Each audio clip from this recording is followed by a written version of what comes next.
this is Governor representing of the CVM, you know. C-Tappen and CVM right now. Yeah.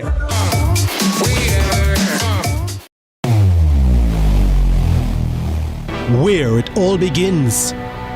The quest to become great. Inspired by those who went before them, these four boys dream of playing in the ISSA schoolboy football competitions. Will you score this for Casey? Will you score? It's a shot, it's a goal! And it's a shot, and it's a goal! And Casey has won the Manning Cup, and they will play Clarendon College in the Olivia Shield.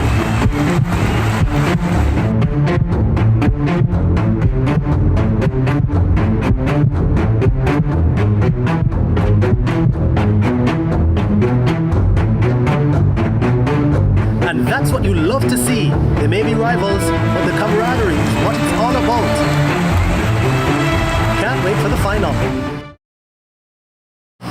When the bus the man, I want to watch my son up play finals for CVM, you know. But mums, you can't watch it on CVM website, man. Boy, my son score, my son score, my son score, my son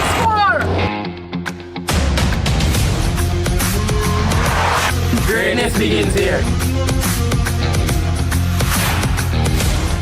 Open a deposit account in the JN Bank Savings Dreams promotion and save monthly for a chance to win an all-expenses paid trip to Peru. Enter now. The time by JN Bank Savings Dreams promotion is 6. Wow! It was only once more. Sasha, I love you for sure. It's real. Exactly how the turbulence feels. Kick it!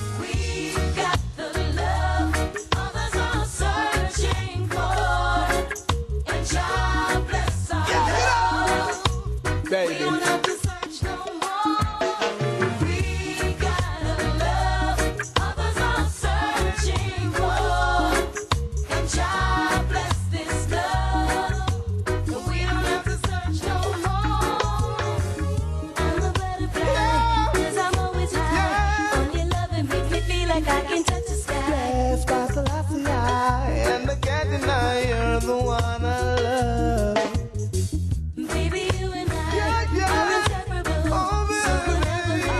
So incredible. Oh my God, Sunrise is so unforgettable. You and me together, so incredible. Woo! Sasha and Turbulence. Turbulence, remember that? Yeah. You remember? Yeah, man. When there was that turbulence, like heights of turbulence, you know, when he had hit after hit, and he was just one of those front runners in the music at that time when reggae music was having a resurgence, you know what I mean? In a drop leaf time, you know what I mean? That kind of vibe. It was absolutely amazing. So big up to Turbulence, Turbulence make me sing one song. Natty from Frontline? No, and your not bald that one. No, not that one. He make me sing a song when I don't believe it. Yeah, wow. But it's a where, like, if you ever need somebody and I will give you money and I will give you financial support. I mean, whenever you need, I will be there. Oh yeah, I'll be there. That's a nice song. Have you known that if you need financial support, I will be there, of course. I will. Not me though. Mr. Idiot? Yeah. Then you say, can't give financial support. Financial support? You're rich. No. You could give me financial support. Can you give financial support? Good morning to the man who give financial support. How there you left. Let me left. Remember me do wrong thing, you know. No, me have mental funeral. Yeah, me not do that. Like, you know what I always find, like, so, I don't know, the dynamics are just so, like, interesting. Yes. People who, you know, them break up or them divorce and them, my ex and I are best friends. No. No. Okay. Not best I mean, we can be civil. Yes. You know, hi, good morning, or bye. But we're best friends. Draw long bench. I'm palav. Oh, please. Oh, please. Me left, sir. Ex mean wrong back. Hey, let's shut up and I want to see you crazy. Don't call to me. You have no ex where you're never friend? For what that is? If I'm bank, hold on. If you have a bank, right? Yes. Where you put your money in and the bank locked down with it, and then open up our next branch tomorrow. You have put up more money there? No. Okay, my thing is, right? Your partner tends to be the person in whom you confide. Yes. Things that your mother don't know about you, your sister, your brother, whomever, your partner is the one that you open your soul to and you hear your soul, right? Your deepest secrets, your fears, and so. And if you betray me at that level, then I could have what kind of friend more? I'm gonna go buy one dog. Suppose you just grow apart. Oh my God. You just grow apart. Yeah, man, that's always the We're story not on of, the same wavelength anymore. yeah, man, that's always the story of the lever. The Levy don't have that. Yeah. That's yeah. so true, I'm know? telling you. That's so Ask the true, you know? Levy. Why on the left? Well, you know, we grew irreconcilable differences. Yeah, right. Irreconcilable differences. And the celebrity them left irreconcilable differences. Yeah, irretrievable breakdown, you know? Like, really. But I mean, if you're friends, you know, and then say, oh, we're friends for the kids, you know? Just didn't become a child and just cut. You understand? Send down what you said and all. But if you're friends with your ex, hey, good morning to you. If you're my best friends, no. No? No. No. I can be cordial and I can be civil if I so choose, but I don't know. When I sit down and eat and break and son, next thing you put is me. I don't trust you. I don't trust you, man. I don't trust you. Me not trust people. Yeah, son. Yeah. Yeah. Don't trust people. Take care of the people. Me buy my car cash. Call me not even a trust vehicle. Yeah, son, you gotta be careful. I'm just saying. Yeah, absolutely. Absolutely. On a Tuesday morning. On a Tuesday morning. Guess what? Yesterday, actually, it was Tuesday morning, but yesterday morning would have marked 68 years since Jamaica faced its deadliest rail disaster. Yeah. That Kendall crash. Yes. I always just hear my granny talk about Kendall crash. Yes. September 1, 1957. Wow. Kendall train crash. It became one of the worst rail disasters in global history at the time. It was a diesel-hauled train carrying hundreds of passengers, was traveling from Kingston to Montego Bay, an all-day excursion. Tragically, the train derailed near Kendall in Manchester, which is why it's called that.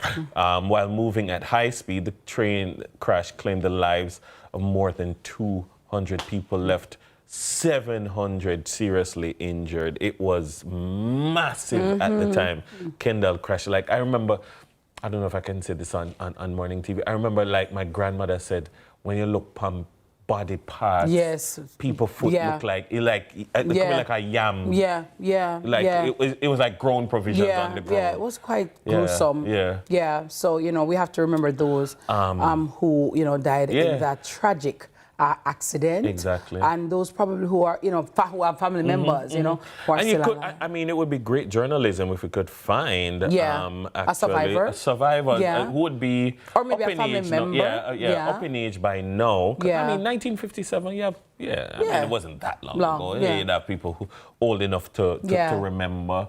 If you know a Kendall crash survivor, you can contact us here at CVM. Your grandmother, contact us here at CVM. But, you know, we send our love out to those persons. But, you know, we have to remember, you know, so we try as best we can to avert those issues. Yes, that's why we study history. Absolutely. That's why we study history, so that we don't repeat the mistakes of the past. Thank you very much. And it's very important. And one of the things I want to especially encourage our young people, you know, nowadays is to read, know your history. A lot of them try to run away from the, or mask ignorance rather, under the veil of, I'm young. I never born them time there.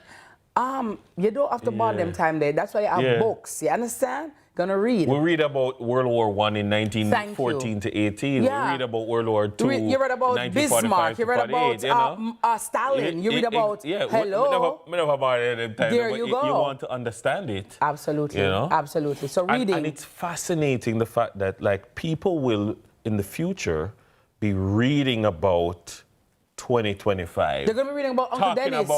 SSP. You know, talking about. I wonder what the history books will say about us. What will the history books say about you? Well, guess what? They always say history is written by winners.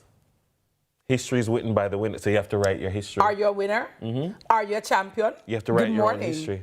to all the winners, and make sure that you write your own history. Don't ever leave your narration to someone else. strangers, all right? So absolutely, you have that authority. And speaking about winners, I met a winning family yesterday in Price Mart. Good morning to Price Mart on Red Hills Road. Good morning to Price Mart over in Portmore. But you know, everyone, I love Price Mart. Yeah, man. Yeah, man. Shopping Price Mart all the time. But I met a family yesterday, Tiffany, Adrian, and their son Alexander. They are from St. Elizabeth, the breadbasket parish of Jamaica. Okay. And they were shopping and they said, listen, we watch you and Dennis every day, and we love you guys. Like my day is nothing without you guys. Nice. Tiffany was just so Big like, up, oh big my up, God. big up. And Adrian, her husband, who don't normally take pictures, you know, or approach, you know, public figures or anything like that. He wanted a picture, and I definitely, she was like, Miss Kitty, my husband don't normally do these things, and trust me, you're his fave. And so Adrian, good morning to you, sir. Good morning, Tiffany and Alexander. I saw a gentleman recently who said, yeah, go put me in a problem. I was like, whoa. Yeah. Me can't go work early at daytime. I was like, oh, that can't. Yeah, like, huh? Hold up. I'm like, wrong guy. Yeah, it wasn't me. It wasn't me. Hey, Shaggy, good morning. You know what I mean? It wasn't me. So sometimes when, you know, the love is so palpable, yes. I'm very appreciative of it. So thank you guys so very much. Them say them come from Junction, St. Elizabeth, so anytime we're ready, and them have a farm. Yeah. So you know me loving at the farming and the things there. Yes. So I'm very, very happy to have met you guys, and thank you for your kind words, and thank you for sharing how impactful we are and have been to your mornings and to your life. And it's persons like yourselves, listeners and viewers like you, who make our job so worthwhile. So Indeed. Thank you, thank you. Indeed. Yeah. Want to say a special congratulations to the 10 judges who were sworn in for circuit courts in the Michaelmas term, and the permanent posts. 5 were appointed to permanent posts, while the remaining 5 assumed higher office for the Michaelmas term of the circuit courts, which runs from September to December 19, which is why it's called the Michaelmas term. Taking the oath of allegiance and the judicial oath were the Honorable Mrs. Justice Georgiana Fraser, who has been appointed judge of the Court of Appeal. She's well known, effective September 22, and the Honorable Mrs. Justice Lorna Shelley Williams, also well known, who will serve as acting judge of the Court of Appeal from September 22 to December 19. So yeah, congratulations, milady, milord. Good morning to all of you. Our judiciary, they're being strengthened, and we like that. Do you find that there has been like the modernization of the judiciary that the Chief Justice said that he would push? This Chief Justice has said he wants to deliver to Jamaica a modern justice system. So whether it is in the digitization and modernization, kind of just even how you access the court as well. Because at one point you could enter the Supreme Court, you know what I mean, from different parts. Now it's very streamlined, it's very secure. Even the courts and how we operate. The Chief Justice has definitely led that charge, and he has made significant change. You can literally feel the change, you know what I mean? Right. So he has been a man of his word. Okay. Yeah. I was at a function once, and he was bringing remarks, and I remember we were talking about technology and that kind of a thing, and he was, one of the points that he was making, well, like, technology for what purpose? It must be that it manifestly it makes the delivery of justice better for the people, And so it's not that we're just bringing in gadgets because we like gadgets. It must be that we are... For a purpose. To be impactful. Yes. Good morning, Chief Justice, sir. Morning, sir. Very well. Well, guess what? Also, guys, tomorrow is election day, and something has been on my heart. Patrick's camera, thank you. Yes. So, I want to encourage all the councillors, MPs, runners, whomever, you know, because everybody's going to be busy tomorrow. The elderly and the vulnerable, that you're going to be scraping out of their homes or the shut-ins or wherever they are Yes. to go and vote tomorrow. The ones who are in wheelchairs that you're going to lift, the ones who are amputees or the ones who are blind or the ones who are otherwise incapacitated that you're going to visit tomorrow. You can find them tomorrow. Make sure that after they have cast their votes and you return them to their places, their homes, you go back and look for them within that 4-year or 5-year span.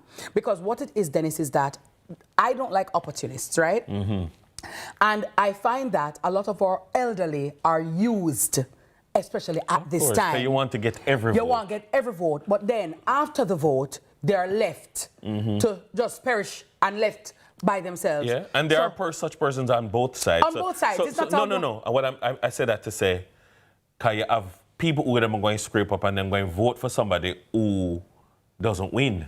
Yeah. But the people who scrape them up don't go look back for them. Exactly. Because they may never win. Yeah. So, all right, see you next Yeah, 5 time. years. I'm saying on both sets of people who scrape up people on both sets. Whether win, lose, or draw. Yeah. Right? Make sure you go and visit these persons. Bring some flour for them. Bring some grocery. Go and look for them. Probably go comb Care them package, here. yeah. Care package, right? Yeah. Go and sit and read to them. Go and sit and talk to them. It is unconscionable and ungodly to use our elderly just for votes or use people who are vulnerable just for votes. And whether you win, lose, or draw, then you leave them by the wayside. Gotta go stop on like Salpan, Damascus Road. Don't do it.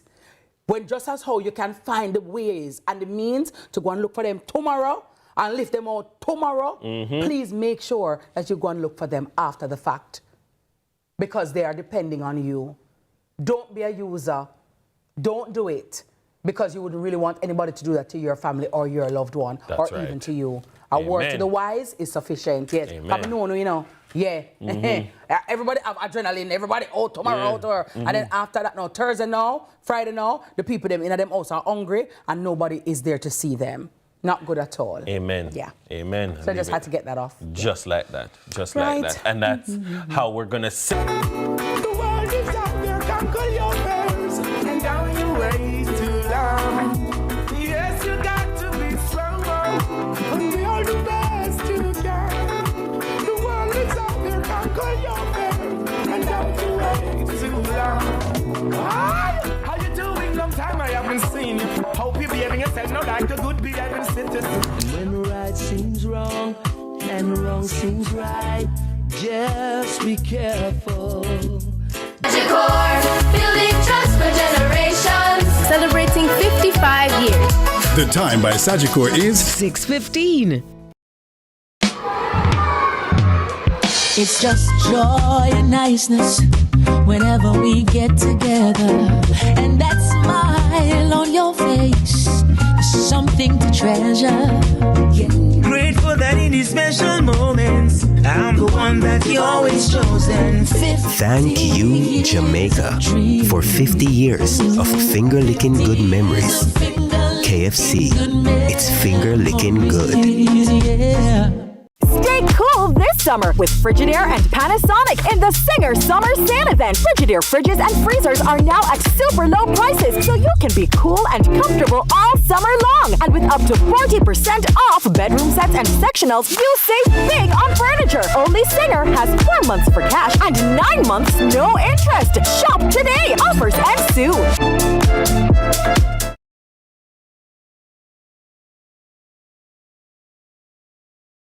Need to pass your CSEC CAPE exams to get that dream job or to qualify for university? Then Distinction College is the school for you. We have locations in Kingston, Spanish Town, St. Elizabeth and Ocho Rios. Start day, evening and Saturday classes this coming term and sit CSEC CAPE exams for January's resit or May, June. Maths, law, science, English. We have the lowest school fees. Register before the end of the month and win an entire term free. Call us at 354-8560.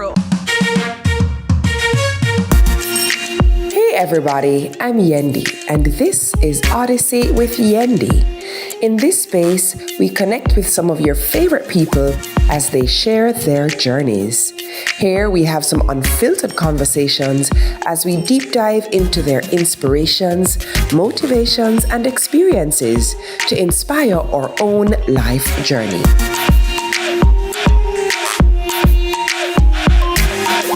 Odyssey with Yendi.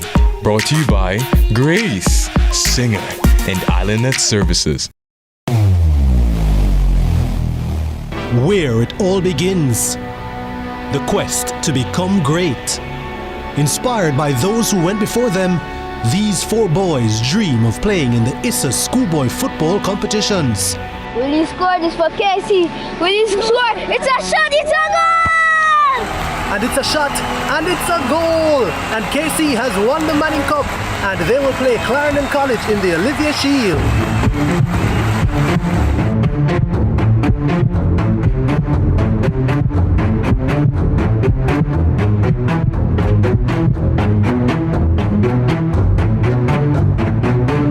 And that's what you love to see. They may be rivals, but the camaraderie is what it's all about. Can't wait for the final. When the bus the man, I want to watch my son play finals for CVM, you know. But mums, you can't watch it on CVM website, man. Score! My son score! My son score! My son score! My son score! Greatness begins here.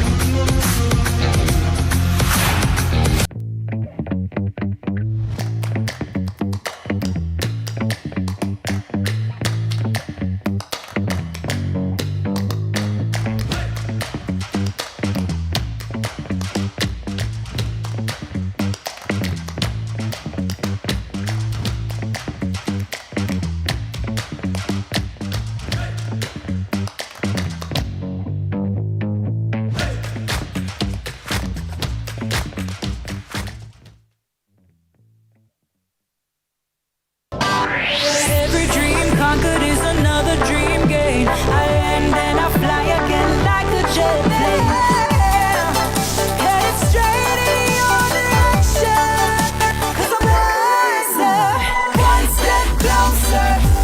I'm winning 'cause I work so hard. And the music hits I play, and the people them I say we are my show tonight. Oh, what a feeling! Don't stop dreaming. Keep on believing in the power of the feeling. Whatever you want, take a chance. Song in your heart, step in your dance. You got a spark, don't put it down. Shine your lights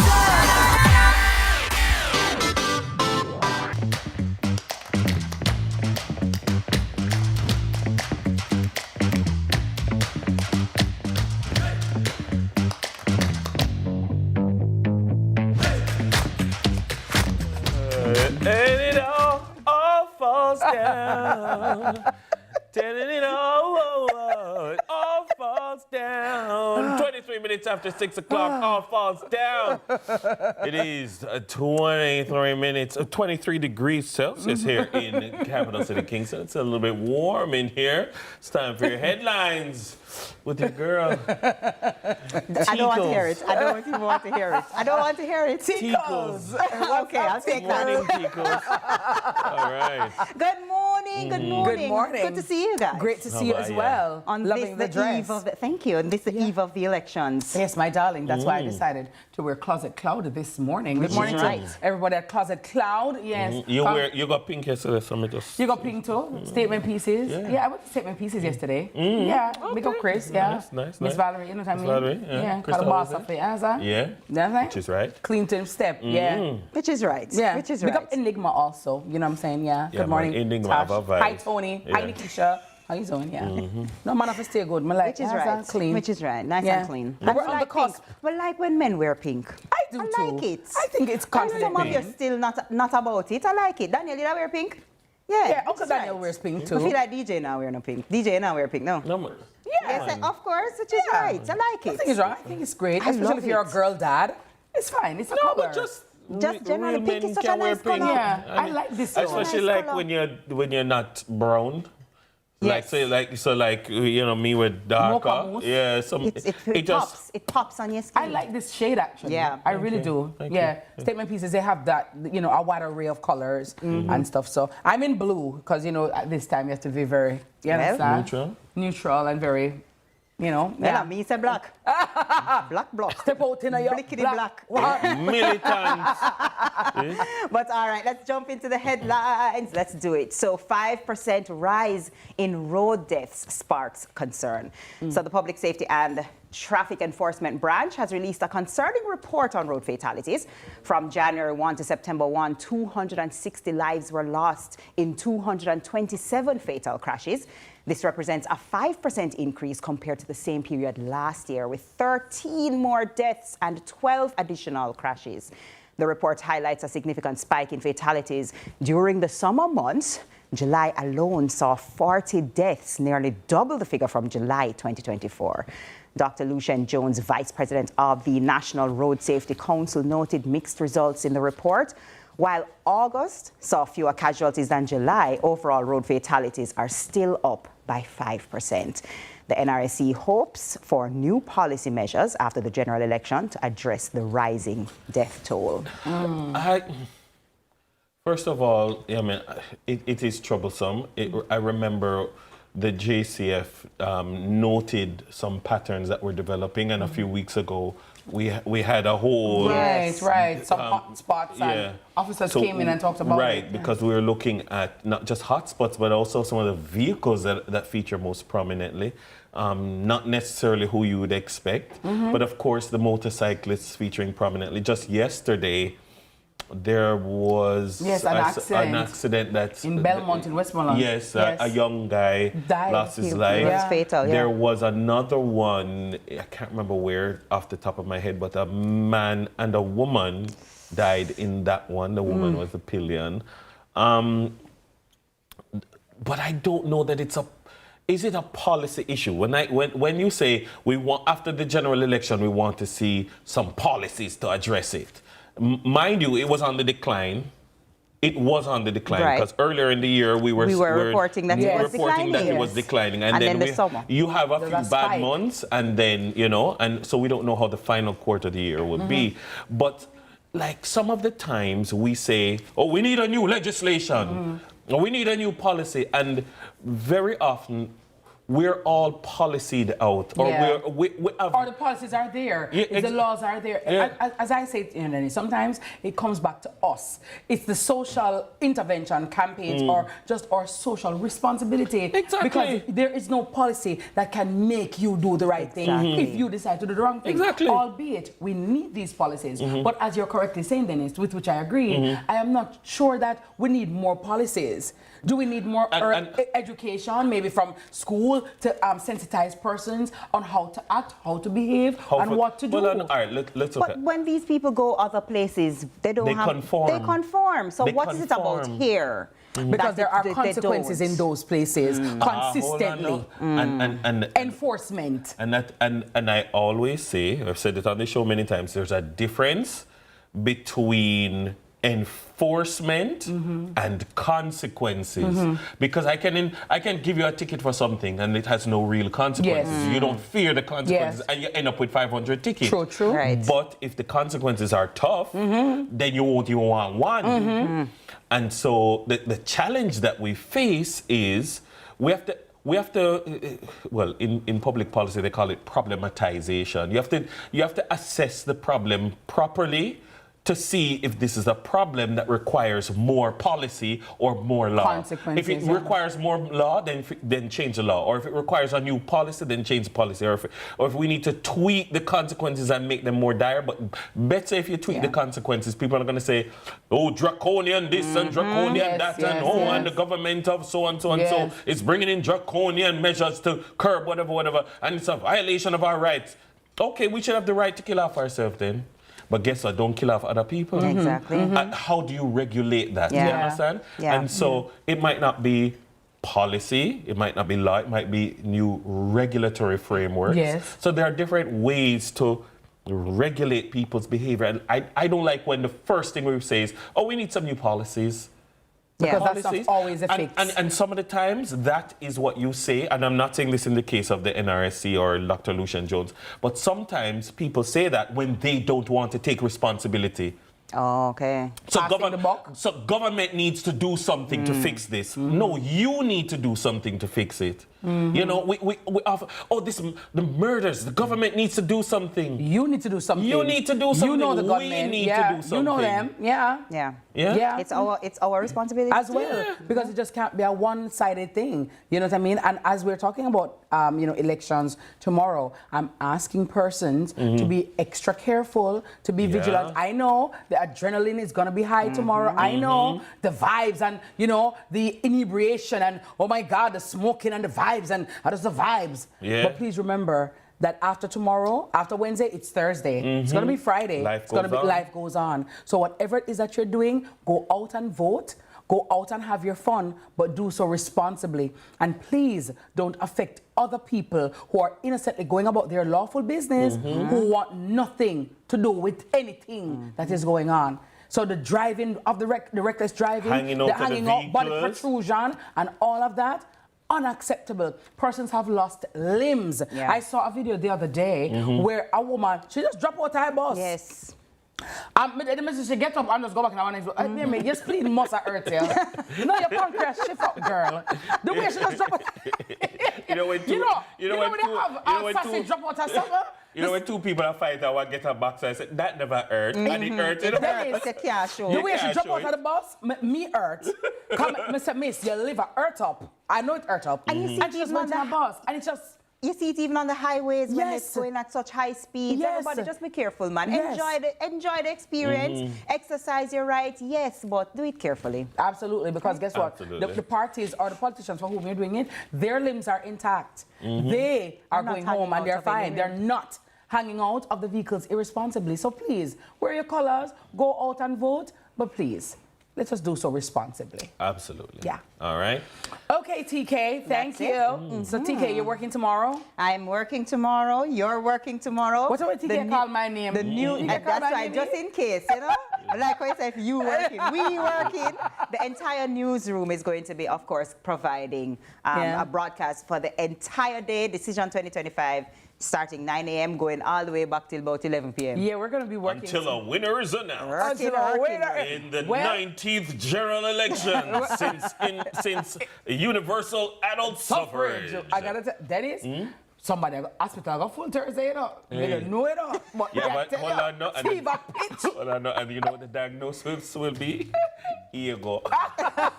Whatever ego is, people will have it. I gotta tell you. But anyway, at 7 o'clock, TK will be back. I'm sure it will all fall together. Let's take a break and we'll be right back. Yes.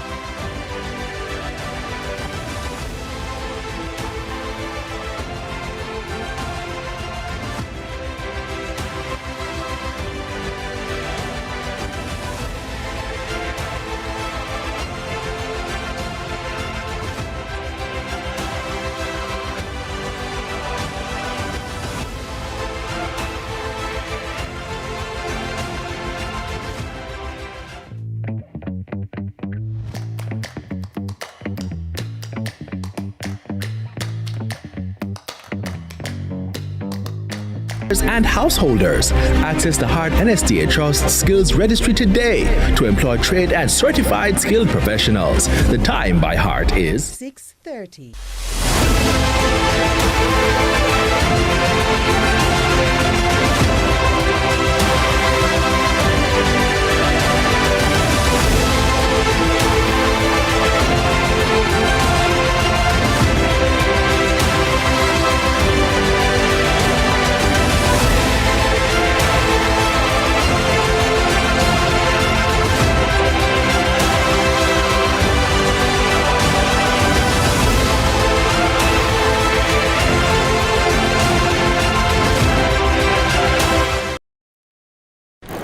the Reggae Boys' road to FIFA World Cup qualification intensifies this September. On Tuesday, September 9, the National Stadium comes alive when the Reggae Boys battle arch rivals Trinidad and Tobago, starting at 7 p.m. Gates open at 4 p.m. Tickets to VIP $10,000, Grandstand $7,000, Bleachers $2,000. Get yours now at jff.quaped.com. All the way, one team. Presented by the Jamaica Football Federation. Sponsors Adidas, Ray & Nephew, Sunshine Snacks, Water, Powerade, St. Mary's, True Shake, Stewart's, and Just Fat. Being tones if you with them, I gone with them till then sick.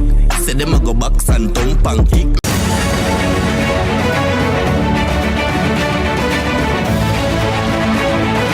Join us this week on Tourism One-on-One as we examine how the tourism sector has been performing in the post-pandemic environment with Minister of Tourism, the Honorable Edmund Bartlett.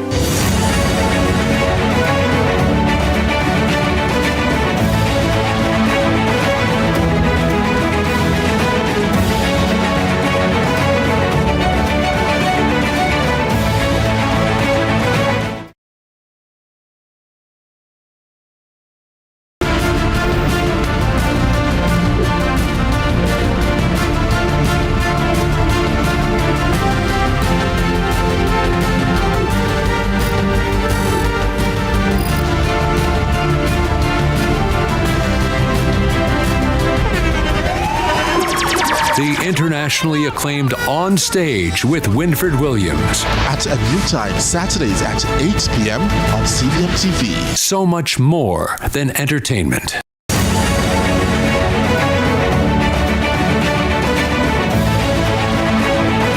Join us this week on Tourism One-on-One as we examine how the tourism sector has been performing in the post-pandemic environment with Minister of Tourism, the Honorable Edmund Bartlett.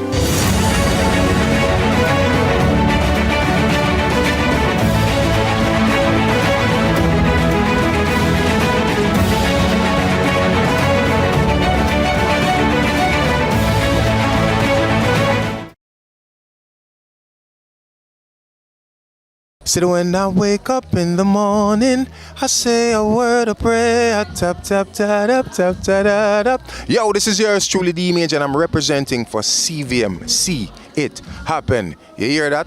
CVM what? See it happen. Listen, keep it locked.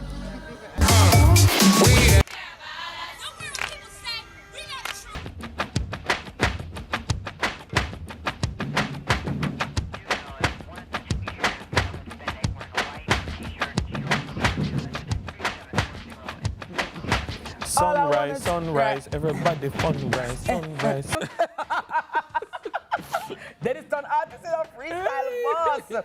All I want to say is that we care about you guys and we love you. Thank you. YouTubers, good morning to you. And anybody celebrating their birthday today, like Bling Dog is celebrating his birthday today. Dog, Marlon, Bling good morning. Bling Ricky Dog. Rudy. In front of me, Super Dad. Yeah. Happy birthday, my friend. Fitness. Yeah, hope you live to see many more. And may God continue to bless and keep you. And of course, may you live long, healthy, wealthy, and strong. Yeah. And if you're celebrating your birthday too, big up and happy birthday. I think he's the first artist whose tune we boss him was his name. Yeah. Just in case. Bling Dog. Just in case you want to know who I am as an artist. I'm Bling Dog. I'm Bling Dog. Yeah. Anyway, Ricky they say Rudy. the youth are the future, but young people aren't asking, why can't we be part of shaping the present too? That's what they're asking, of course, because the present is, the future begins now. Well, from job opportunities to political representation, Gen Z and millennials, although the millennials not so young again, you know. They're calling for they're calling for more meaningful involvement in Jamaica's growth and development. So joining us this morning to speak on this call for further inclusion, we have political science student at University of the West Indies, Mona Carlton Scott. We have a marketing specialist and former UE Guild president, former Miss Jamaica Festival Queen. That's right. Omalora Wilson, and of course we have Guild representative from the Faculty of Med-Sci, Ronaldino Bennett. Welcome, lady and gentlemen. Good morning. Love to see it. Love to see it. Well, Omalora, let me start with you because you've definitely been in the political sphere as well. Because to have been Guild president, you had to campaign and do all of that. So you are very familiar with a lot of the tenets of politics and what it takes to run. Young people, though, sometimes say that they're excluded from the process. Their voices are not heard. Is that true today, or is it that young people are more involved today if they so choose? When you look at inclusion for young people, you have to look at it whether it's symbolic or whether it's strategic. And that's a concern we have as young people nowadays. So yes, we are invited to sit on panels. Yes, we're invited to be on campaigns. Yes, we're invited to be the front runners on campaigns. But as the campaign has ended, and after the meetings and the panel discussions and checkboxes, where do our voices go? Where our opinions are laid? And of course, what happens after that? Do we have structure that's put in place? Or is there a gap between the communication? So we did it here, but then that's where it ended, And so the concern we have as young people is that we are invited to be in spaces, but be present, but don't necessarily have purpose. So here we have a lot of young people coming to different events, especially now you see young people all about because it's campaign time, But then after the campaign, the question you must ask yourself is, where will these young people go? So I think the concern we have as young people is really and truly the level of care that is given to us, and really and truly if we're taken serious at the end of the day. So absolutely, we do have that concern about where we go forward after the fandangles and all that. Carlton, what do you say? I do agree on that point of view from Omalora, because we do see a lot of young persons active in campaigning, especially on social media. We see a lot of TikTok. When you see the Prime Minister going on TikTok showing campaigns, you see a lot of young people engaging at different political rallies. In this, especially this age of social media, this is the first time you can really actively see how a campaign is done. So it's really interesting times. Well, let me flip the question then and put it to you, future Dr. Bennett. Let me put the question this way, that some people would say that young people have excluded themselves from the process, that, and Omalora was a very successful Guild president, very successful, if the history is correct.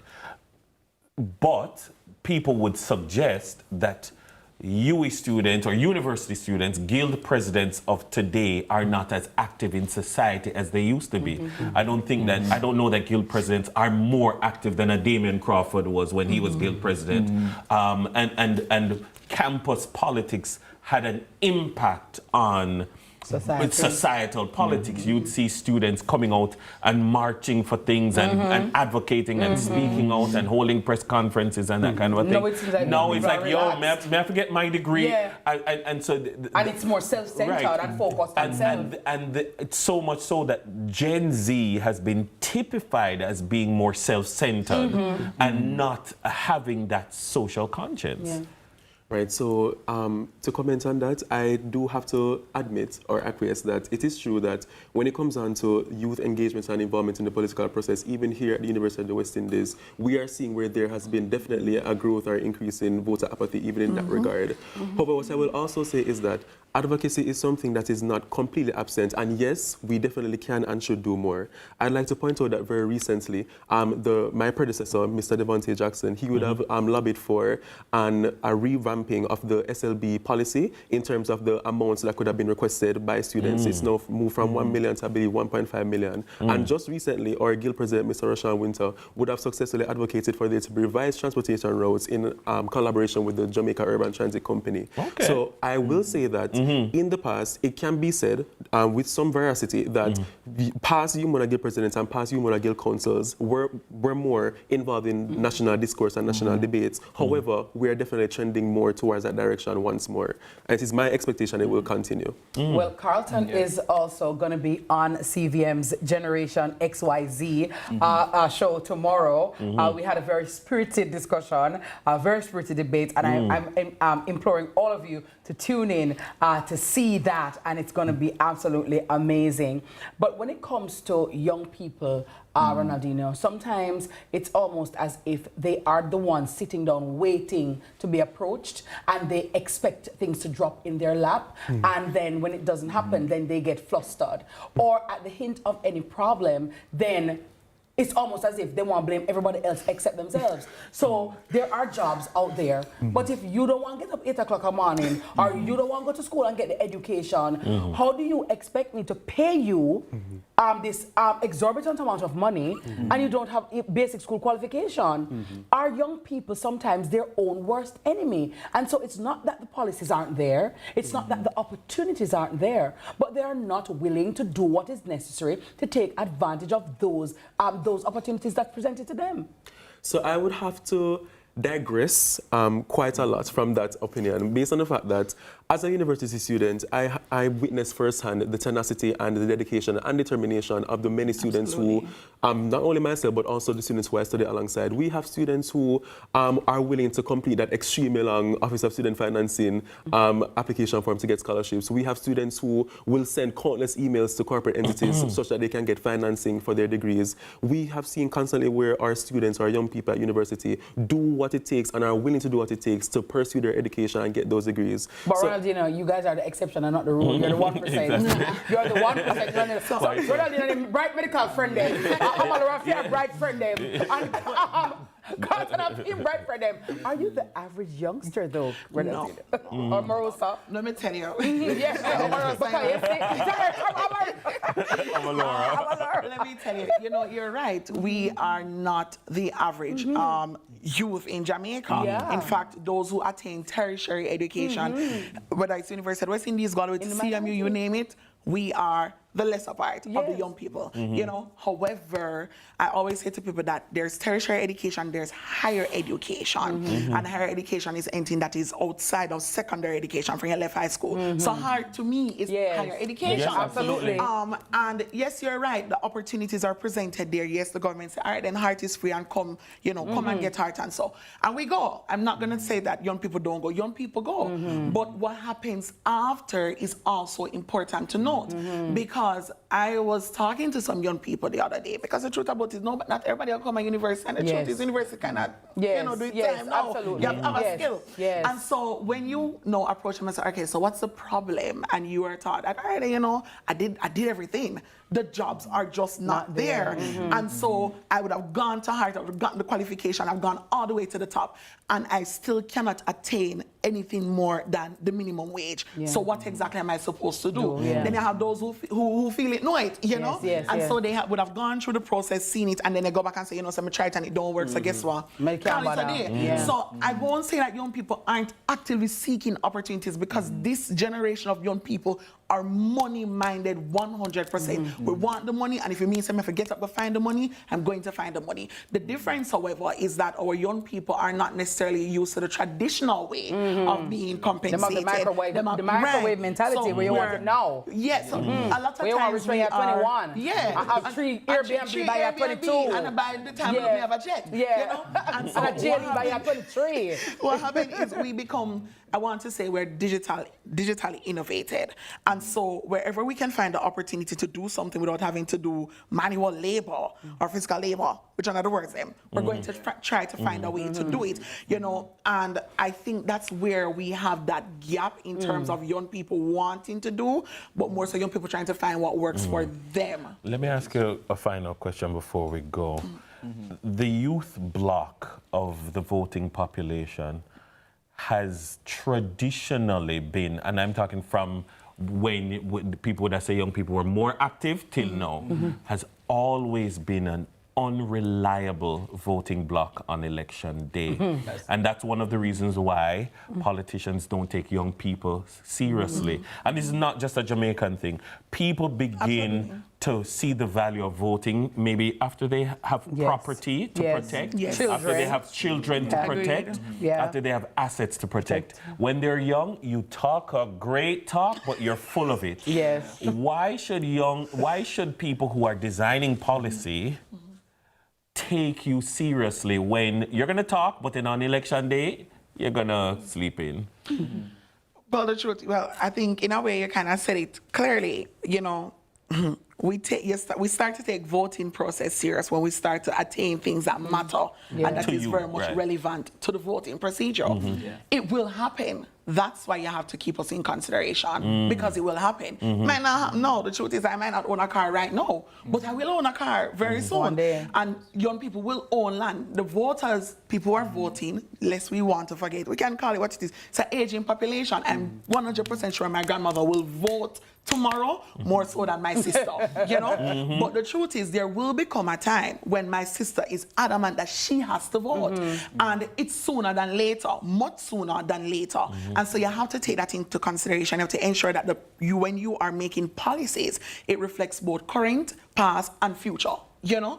And so you have to bear in mind that while the young people are not necessarily interested in voting now, you also have to bring them into consideration because they're going to be the persons who have to be prioritized in the much future. Ronaldinho and Carlton, 30 seconds. What do you want the government to do? What do young people want? What can the government do in terms of policy making that will help to elevate and secure young people in Jamaica? Okay, for me, although there's job opportunities, we're seeing a lot of university students, there's job opportunities, but a lot of management places, our employers will say they need experience. So coming from university, when you're not having experience and you have the qualification, is a major issue. Absolutely. So because with that now, when persons are saying, oh, there's opportunities there, but if you're not giving young persons adequate opportunities, not necessarily just on paper, but actual opportunities for them to gain full employment. And next thing too as well, a lot of young persons when it comes on to migration is that, yeah, there's job opportunities, but compared to cost of living, salaries are very low. And at the same time, a lot of young persons who want to get housing, and housing market is very high. And even though you've seen proposals from the government in terms of their manifestos or whatever, they're saying 15% to young person, but can young person actually afford those houses that are 38 million or 48 million? True. Ronaldinho, quickly. And in terms of that as well, I'd want to see more engagement from government officials outside of the campaigning process. For example, I would have recently commented in the Guild Council, that I really would want to see more, for example, town halls being held at our universities and more, for example, movements to obtain and address policies and press releases coming from student-led organizations. For example, we recently, as the FMS Guild, released a press release recently, and also the Humana Guild had a press release recently. And there's value to engaging our youth that can lead to successful policy enactments as well.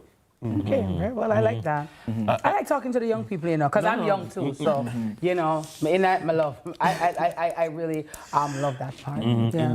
Indeed. One of the things that I think I'd like to see more of is that generation of conversation from the young people.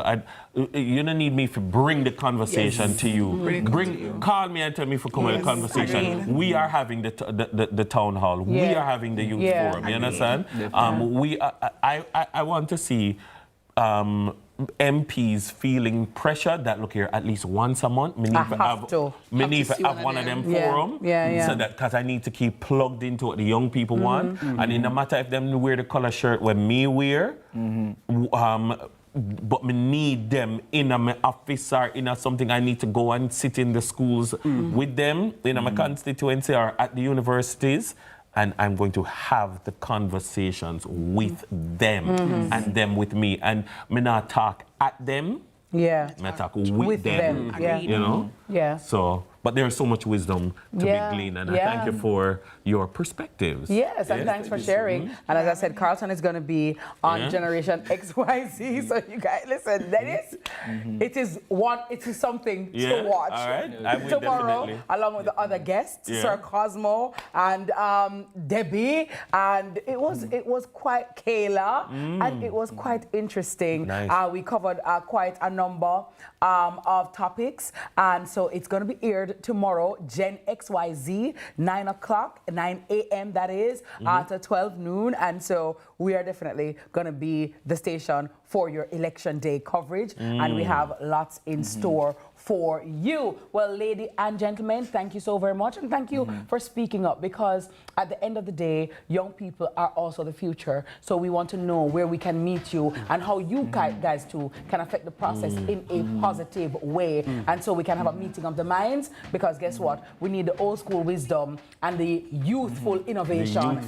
So we can have that nexus, so we can make Jamaica the place to live, do business, and raise families. Yes, Remember, young Carlton? people are the future, you know, so really and truly, these policies are supposed to help impact us in the future. Yeah. Because a lot of start now, older though. persons won't really be impacted in the next 50 years by these policies. Yeah. Us would You will have to actually- live with them. Yeah. You will have to live with the debt that the current generation is creating. Absolutely. So, you know, you will have to pay it off, so try to find the money from them. Yeah, and you have to fit up on yourself and take the reins as well. Because if I give you a great house to run and a great business to run and great policies and you're not prepared, then everything will just crumble like butter against sun. You understand? Sure, Tottenham man. Thank you so very much. Our wonderful, very informed, articulate guests have Definitely. been Carlton Scott, political science student at the UWI Mona, Amalora Wilson, marketing specialist, and former Guild University president, as well as Guild representative from the Faculty of Medical Sciences, Ronaldino Bennett. Voices of the next generation, I gotta tell you, right here on CVM. And again, talking about next generation, please tune in tomorrow, Wednesday, September 3, 9 a.m. to 12 noon for Where Papa for Dennis? Guys, are you with them? We're generation what? Generation? We're millennials? Millennials. Okay, so baby boomers are the Before 60s, 70s, 80s? Yeah, they were born after World War II. Right. Yeah. So that's baby boomers. And then what come Miawa? Why? What is why?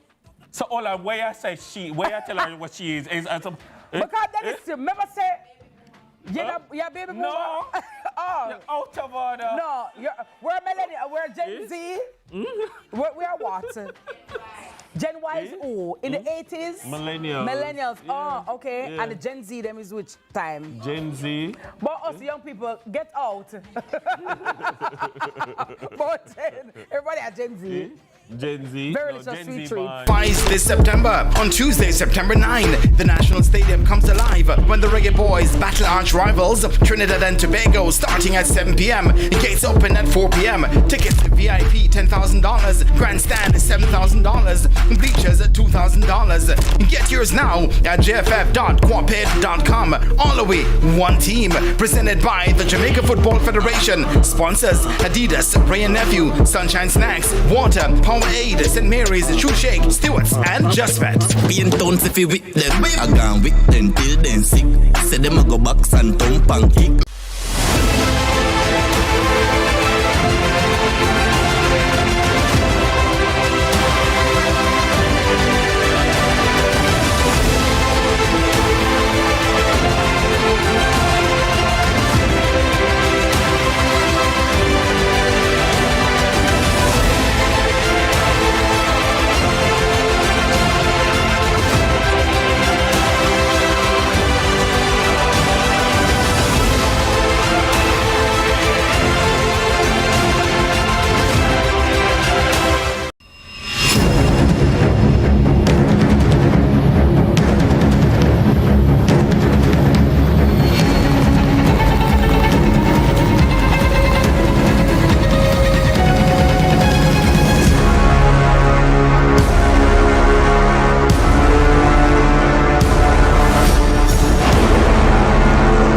I'm Giovanni Dennis, and this is CVM News.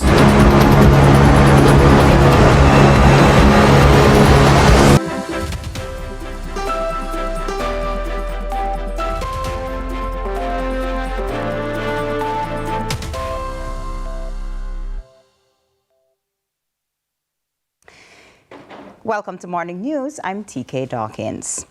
The People's National Party is promising that if power is regained in the aftermath of the upcoming elections, students who need it will receive a consistent supply of hot meals at school. Kevin Black has this report. By 2 p.m., we will have a new PM. When polling stations open their doors on Wednesday morning, it will signal to the nation the commencement of Election Day proceedings. The aftermath of this event will reveal to Jamaica whether the Jamaica Labour Party, JLP, will retain power or the People's National Party, PNP, will regain it. In light of this, the PNP hosted its final press conference on Monday with the intention of clarifying some of the nation's concerns. According to PNP campaign spokesman Cleveland Tomlinson, the PNP has a vested interest in the educational sector, which he believes will be evident under the Golding-led administration. We also want to remind you of our EASE program, ensuring adequate sustenance for education. And this is geared towards providing at least one hot meal per day for all students who need it. Send the child to school, and we will ensure that the adequate nutrition that is required for effective learning, for the teaching and learning process to be carried out effectively, is done. Tomlinson also expressed confidence in his party's ability to finance the adjustment of the income tax threshold to $3.5 million. A major proposal that we have made is the adjustment of the income tax threshold. We will relax the primary surplus in the budget, and we can do that. If you examine the 5th schedule of the Financial Administration and Audit Act, and you examine further the equation that is embedded in that section of the Act, which was put into law by the last PNP government to ensure a stable debt reduction trajectory. PNP campaign spokesman Raymond Price highlighted that polls conducted recently tipped the scales of public favorability towards the PNP. Which poll results show that the People's National Party are at least 3.1 percentage points ahead of our opponents. We believe that those events which have occurred after the last polls were conducted will also add to the bounds that is now being reflected. The party continues to express confidence ahead of Wednesday's general election. Kevin Black reporting for CVM News. The Jamaica Labour Party is reaffirming its commitment to education as the new school year gets underway. At a press conference on Monday, Education Minister and member of the Jamaica Labour Party's campaign committee, Dr. Dana Morris-Dixon, detailed the party's plans contained in its recently launched education manifesto. Amoy Harriet tells us more. Moving in their lines to your classes. Students across the island return to school for orientation Monday, kick-starting the new academic year. Now, orientation is set to continue for the rest of the week, even as the country heads to the polls on Wednesday. Speaking at a JLP press conference on Monday, Education Minister and member of the JLP's campaign committee, Dr. Dana Morris-Dixon, confirmed that all schools have reported a smooth and successful reopening. I was also very impressed, I must say, to see the number of men at orientation sessions today. Our fathers were out, especially at the primary level, and I had to comment on it because usually you see mostly mothers out. And I'm seeing that feeling of Jamaica really looking different than it did. A difference that Dr. Morris-Dixon says the JLP wants to drive home even further. It's why, according to her, the party has established a separate manifesto that deals specifically with education. In the manifesto, you see some innovations in relation to, for example, boys. We know that our girls are doing much better than our boys have done. And in the manifesto, we actually speak to that matter because we feel that we have to spend more time and be extremely creative and innovative in our approaches towards educating our boys. We can't be happy as a country if only half of our population is doing well academically. Then there's another set of students, those with special needs, who are also desperate for some improvements. We're also looking at new special needs departments in our school. One school today that had extra space, and we've been talking to them about how we're going to build out a new special needs department in that particular school and even have a diagnostic center there. Now, teachers and staff, she said, won't be left out. One of our commitments is to fixing the staff rooms, or teachers have to be in an environment where they can really feel that they're respected and that they are comfortable. And so we're going to be embarking on a full staff room renovation project in addition to all of the other upgrades we're doing for our schools. Amoy Harriet reporting for CVM News. And in sports, West Indies under-19 team will take a 1-0 lead into today's second one-day international against their Sri Lanka counterparts after their 12-run win in Saturday's opener at the Coolidge Cricket Ground in Antigua. Jonathan Van Lang, who top scored with 83 in the Windies' 256, loved how his team fought back to take the win. He looks forward to his teammates becoming a more cohesive unit throughout the 7-match series. And that's it for Morning News. Join us again at noon for more from our news and sports desk. I'm TK Dawkins. Sunrise continues after this.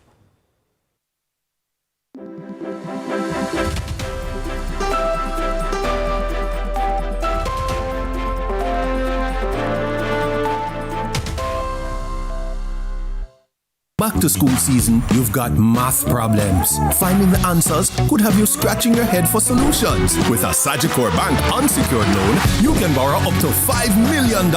No security needed. Fast approval, up to 5 years to repay, and flexible loan options. Problem solved. Dad, crowned. Be crowned the back to school champion parent with a Sagicor Bank unsecured loan. Call 888-SAGICOR 724-4267 or visit sagicor.com for more details.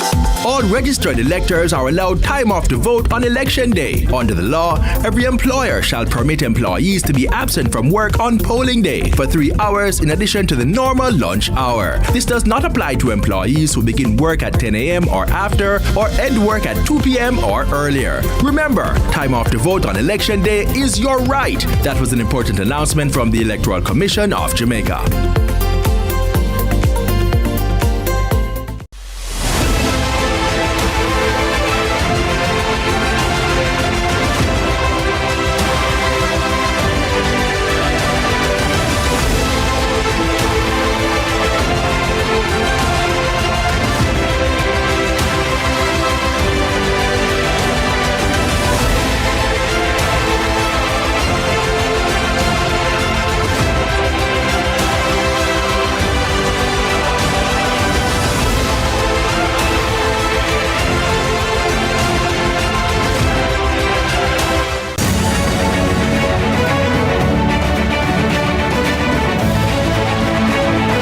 Join us this week on Tourism One-on-One as we examine how the tourism sector has been performing in the post-pandemic environment with Minister of Tourism, the Honorable Edmund Bartlett.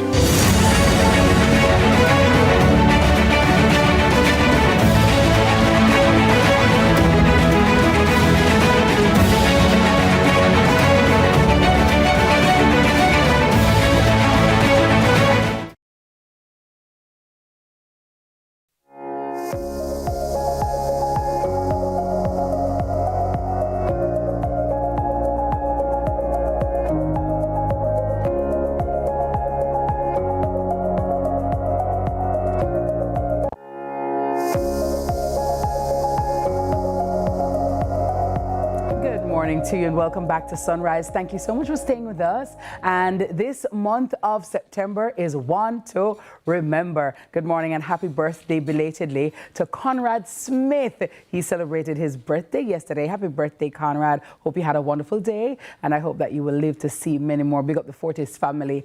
They wish you all the best. Now, September is PCOS Awareness Month, a time to shed some light on polycystic ovary syndrome, a condition that silently impacts millions of women, often causing painful symptoms, irregular cycles, and fertility struggles. Here with us to explain more about this and, help raise awareness is consultant fertility specialist at the Hugh Winter Institute for Reproductive Health and Endoscopic Surgery, Dr. Giselle Harrison Rowe. Welcome, Doc. Good morning to you. How are you? So much. I'm good. Lovely. Thanks for having me. You're most welcome. Now, PCOS is one of those acronyms that have become more popular over time.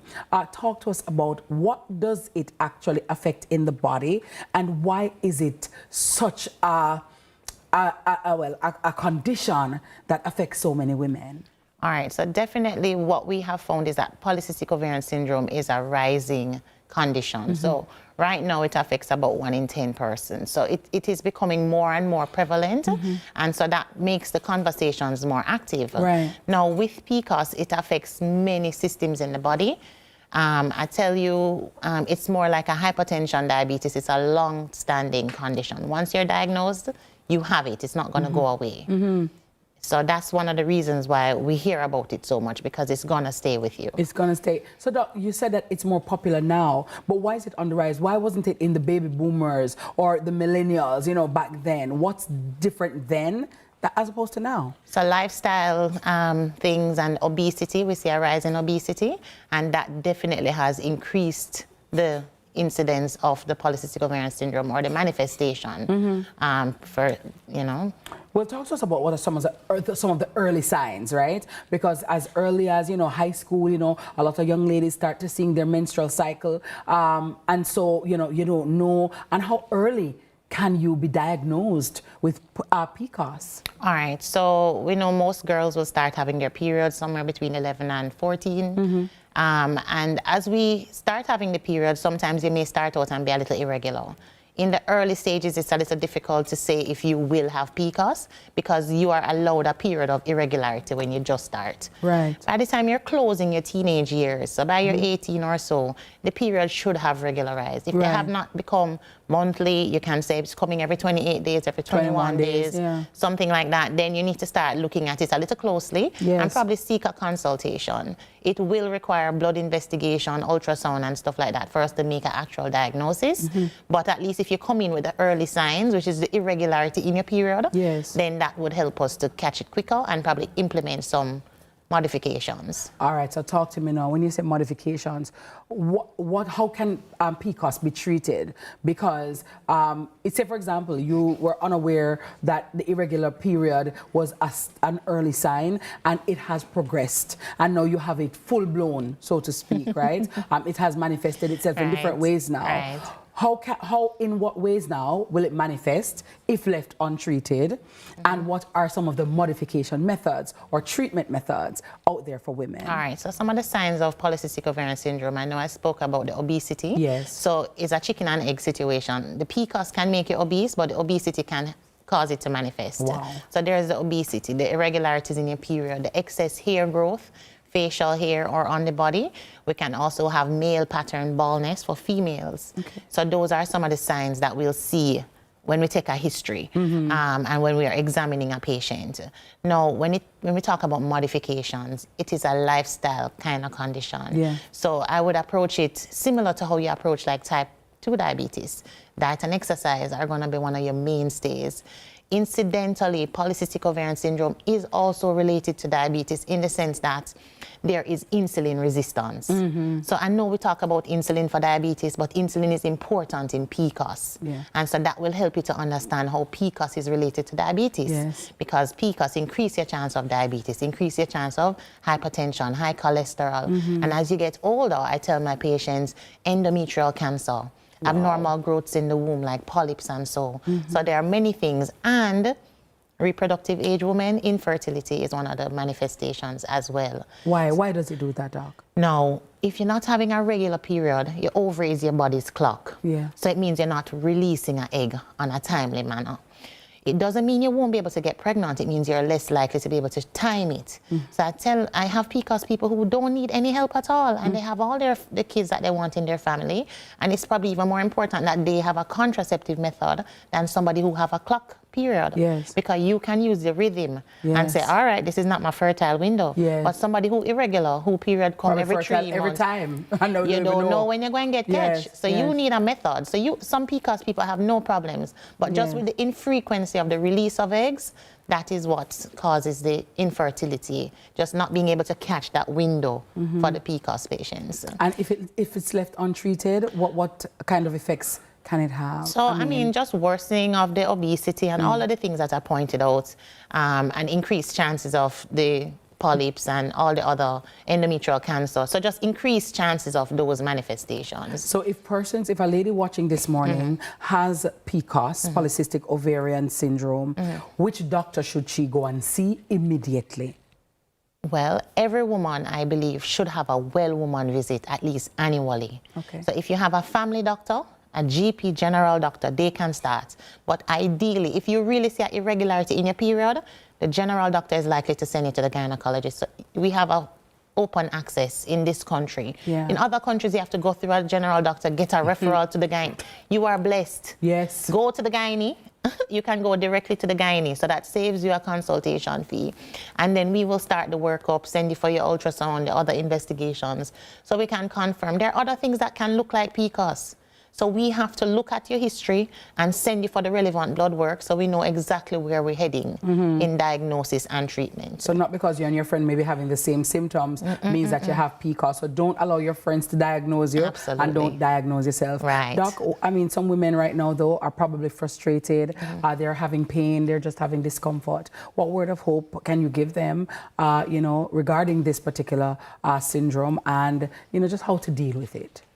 So PCOS, as I said, it's something that's going to stay with you, but we are very versed. We are very adjusted to managing this condition. So you have a lot of specialists locally. We're not short on gynecologists. Partner with somebody. You have many different personalities and whatever. You'll find somebody that matches you. Yeah. Partner with somebody and let us help you to sort that out. All right, good job. And if they want to get more information about it, where can they find it? So you could reach out to us at the Hugh Winter Institute for Reproductive Health Care and Endoscopic Surgery.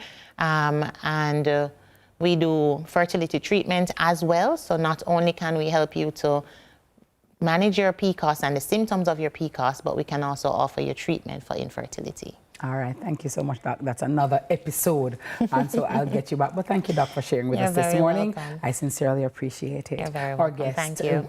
Dr. Giselle Harrison-Rowe, consultant fertility specialist at the Hugh Winter Institute for Reproductive Health and Endoscopic Surgery. Sunrise continues right after this.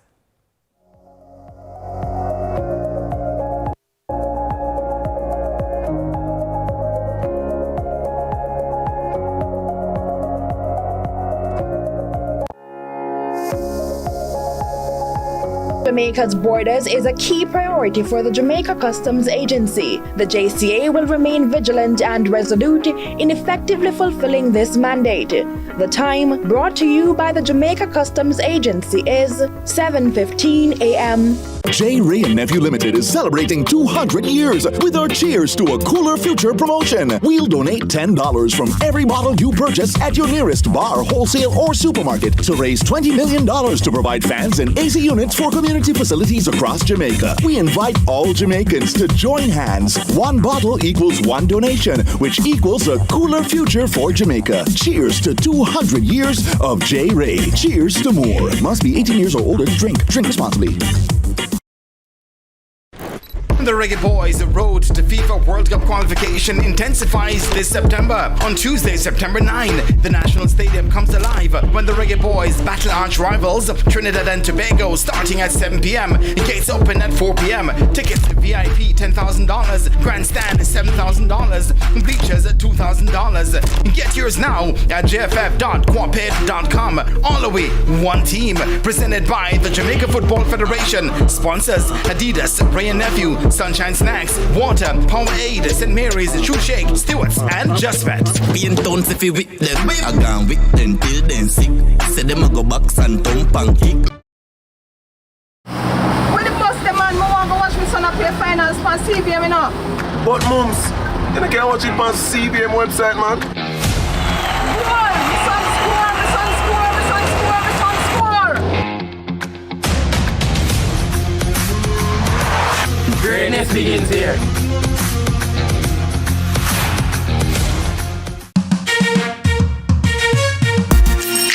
Hey everybody, I'm Yendi, and this is Odyssey with Yendi. In this space, we connect with some of your favorite people as they share their journeys. Here we have some unfiltered conversations as we deep dive into their inspirations, motivations, and experiences to inspire our own life journey.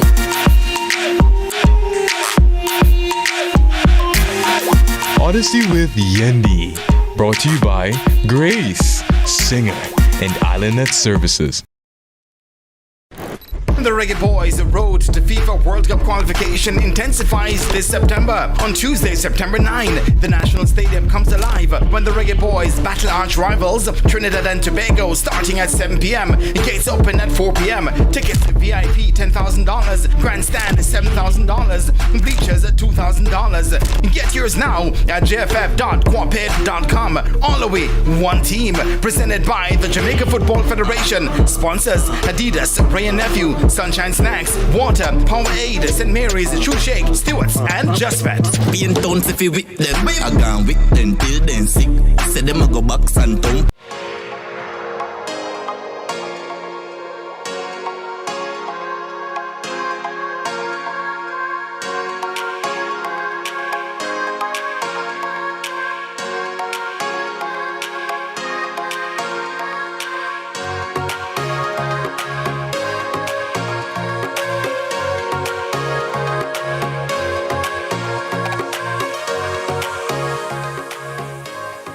Good morning, everybody. Welcome back to everyone watching in TV land. Welcome to you on YouTube. Thank you very much from all the various platforms that people have been engaging us on social media. Thank you very much for being a part of the Sunrise family. Well, this next segment is all about thriving under pressure. Well, 17-year-old Joelle Ricketts is celebrating success in the 2025 CSEC exam. She earned 10 subjects with top marks in English A, Social Studies, and Food and Nutrition. As the daughter of the principal of Godfrey Stewart High, her journey came with added expectations, but she pushed through and is now preparing for sixth form at the Hampton School. We'll talk to her about her strategies for success and her goals of becoming a corporate attorney. Joelle, welcome to the program. How are you? I'm fine. How are you? I am so good. And when I was preparing for this conversation, I thought, wow, these are the stories that we love to tell. I certainly love to tell, and we here on Sunrise love to tell them. First of all, tell me about yourself as the child of a principal growing up in Westmoreland. Well, being the child of a principal definitely was added pressure. You know, there's a lot of expectations from everyone. And because of these expectations, I will admit it was frustrating at the time, but I've realized that I can transform these pressures and these frustrations into motivation, you know, to make everybody around me proud. So it was definitely a journey for me, but I really appreciated that journey as it helped me grow over time. Indeed. Now, I mean, of course, bright girl, and you attended Godfrey Stewart High. I'm not going to feed into it, but there sometimes is a negative perceptions of some schools, sometimes because they're not traditional high schools, sometimes they're not maybe the older schools with the strong past students association. Did that play a factor in your experience of high school? Of course, as the principal's daughter, you would be very proud of the school and very eager to represent. But tell us a little bit about that dynamic of growing up, going to that school and wanting to show that this is a great school as well.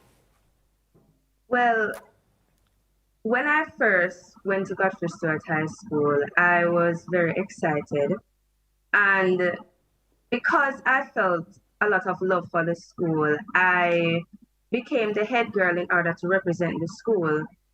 Though I know that at times I would have faced negative influences, but I knew that if I really appreciated my school and if I really set my goals straight, then I can overcome these negative influences. So Over the years at Godfrey Stewart has honestly been hectic. It would be hectic anywhere else, but especially in my position, it was very hectic. I was faced with a lot of things, but I persevered and I remained resilient. And that resilience is key. Tell us about the subject. 10 subjects or whole subject. I never do so much, but tell me about the 10 subjects that you did and what was your approach to saying, you know what, I'm going to get all of them. Okay, so the 10 subjects I did was EDPM, physical education, mathematics, information technology, history, English A and English B, food, nutrition and health, and Spanish. I don't think I'm forgetting a subject. Okay. And I see there from the pictures you were the valedictorian as well. Yes, I was one of them. Okay, awesome. That is so wonderful. So tell us now, you're going on to Hampton. What are you excited about that? What excites you about the Hampton Challenge now? I'm very excited to step into a new environment. You know, it's one step closer to accomplishing my goal. And I really do believe that the rich legacy of Hampton will provide me with a comfortable space in order for me to strive to becoming the lawyer that I want to be. So I'm very hopeful and excited about this new environment. And why law? What is it about law that you feel beckoning to you? Well, at first, I did not consider law as a career I would love to pursue, but my father was the one that actually instilled in my head that law would be a great career for me to pursue one day. And I took that into account. And so over time, I started to really appreciate the business field of law, as well as some aspects of politics. And, you know, I already like speaking and discussing or debating about topics that I find interesting. And that is why I chose law. So I can imagine that you might want to debate and represent Hampton as well. I mean, there's so much experience, and also a new parish. Are you going to be boarding in St. Elizabeth, or are you going to be traveling back and forth? I'm going to be boarding. Okay. And that will bring it with itself new experiences, new friends, and so forth and so on.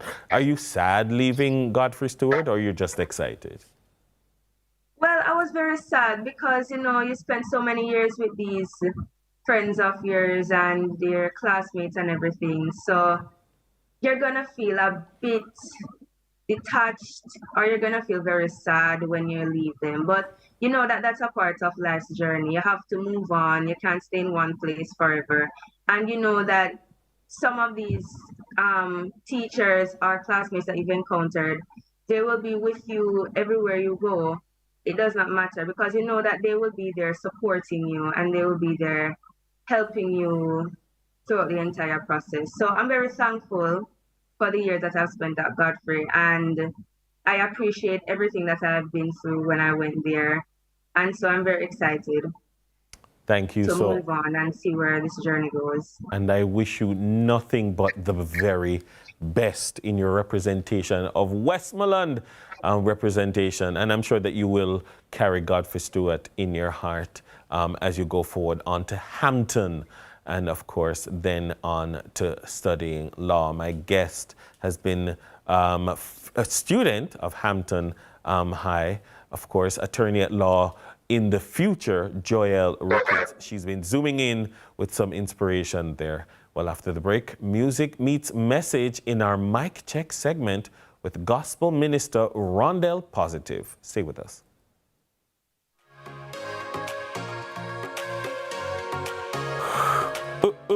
Way to becoming a republic, or future or choice. The time by the Ministry of Legal and Constitutional Affairs is 7:30. This is your reminder on how to mark your ballot. Easy and confidential. When you receive your ballot, take a moment to read it carefully. Mark your ballot clearly with an X beside the symbol of the candidate of your choice. Use only the pencil provided. Make sure it is visible. Once you're done, fold the ballot as instructed and return it to the presiding officer. Your vote is your voice. Make your mark, make it count. Taste the dream when the soup start bubbling. Chicken noodle, pumpkin, ram, goat, we love it. Soup mix flavor so nice. Caribbean dreams, taste beyond tea. Cupboard well stocked, dried sorrel, dry that. Coconut milk powder, all the cream in a can. Sardine season it up. Okay. Caribbean dreams, taste beyond tea. Value in every bite, at the family choice. Affordable at the right price. The people say Caribbean dreams, taste beyond tea. Distributed by Single Group Limited. The Reggae Boys' road to FIFA World Cup qualification intensifies this September. On Tuesday, September 9, the National Stadium comes alive when the Reggae Boys battle arch rivals Trinidad and Tobago, starting at 7 p.m. Gates open at 4 p.m. Tickets VIP $10,000, grandstand $7,000, bleachers $2,000. Get yours now at jff.quaped.com. All the way, one team. Presented by the Jamaica Football Federation. Sponsors Adidas, Ray and Nephew, Sunshine Snacks, Water, Powerade, St. Mary's, Shoe Shake, Stewart's, and Just Vet. Be in town if you with them. I gone with them till then sick. Say them I go back.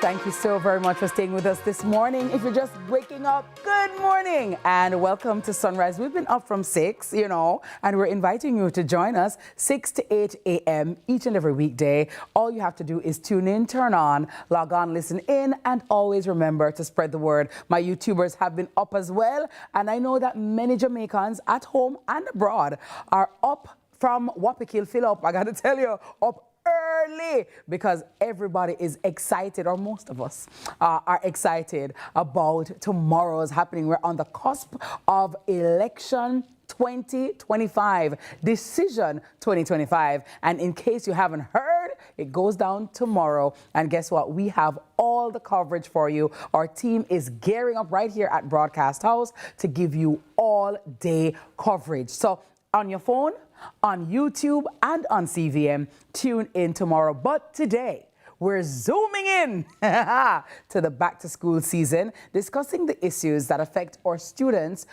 the most. Education, right? And that's also a very topical issue because we're right in the back-to-school season. Some schools have already started. Some schools are doing their orientation right now, and some students are at school at this moment or actually getting ready to go to school. So guess who we have? The boss himself. Back in the studio. Boss every boss, you understand? When this journalist calls you, you know it's on. Mr. Giovanni Dennis. Yes, he's back in studio to talk to us about the manifesto matchup. Giovanni, it's the day before D-Day. How are you feeling? What's the vibe? What's going on? So, to be completely honest, I'm a little exhausted. Yeah. We're going straight to the wire, so it's tomorrow. We'll see on Thursday. We're just continuing right through.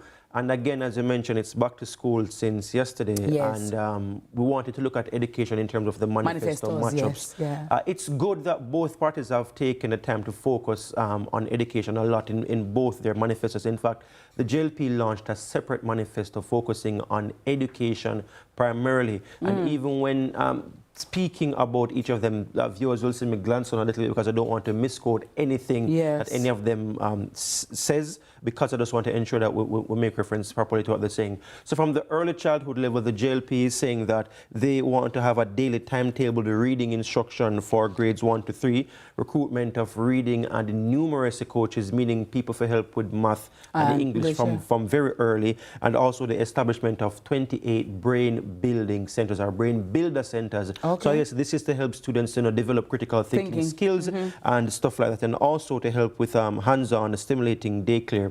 Now, from the PNP's perspective, the PNP is saying that at the early childhood level, they want to have screening from age 3 to identify any special needs that the child may have. That is whether the person is on the spectrum or any kind of other neurodivergent, any other learning disability that that child may have, or any special need, to ensure that that is spotted from early, so that you don't have a child reaching grade 5, 6, or even high school and it just realizing that, hold on a second, this child may be on the spectrum. So they want to have that from very early.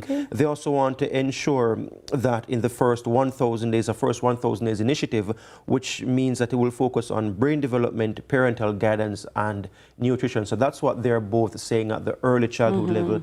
At the primary school level, the PNP is saying that they want to ensure that every child can read and do basic math by grade 4. We have seen instances in the past where students reach grade 5, even doing PEP, and some of them can't read. Entering high school and they're in grade 7, grade 8, and their reading level is at grade 4, grade 3. So the PNP is saying at the primary education level, they don't want the child to pass grade 4 if they can't read and do mathematics. And they're also saying that they want to provide literacy support through programs like the Veranda Basics, Mommy and Me, and telephone tutorials. So I guess these are the cute names for them, but to ensure that the students are getting the additional support that they need at the primary school level. And for the JLP's manifesto, they're saying that they want more inclusive classrooms. So 3 special needs diagnostic centers, special education desk for every educational region, and they want to hire over 1,000 special education needs assistants and more special needs departments in schools,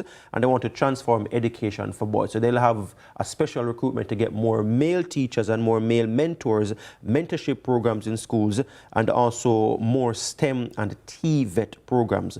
At the high school level, they want to have, well, for both secondary and primary school, they want to have coding and robotics clubs in at least 50% of the schools. So 1 in every 2 schools should have a coding and a robotics club, and that's something that they say they're very big on, and they want to get this by 2029, in addition to building 6 new STEM schools. That's STEAM, science, technology, education, arts, and mathematics. Right, so they want to get as well Jamaica's first 3 performing arts secondary schools in Jamaica. So that's what the JLP is saying in terms of what they want to do for the secondary level.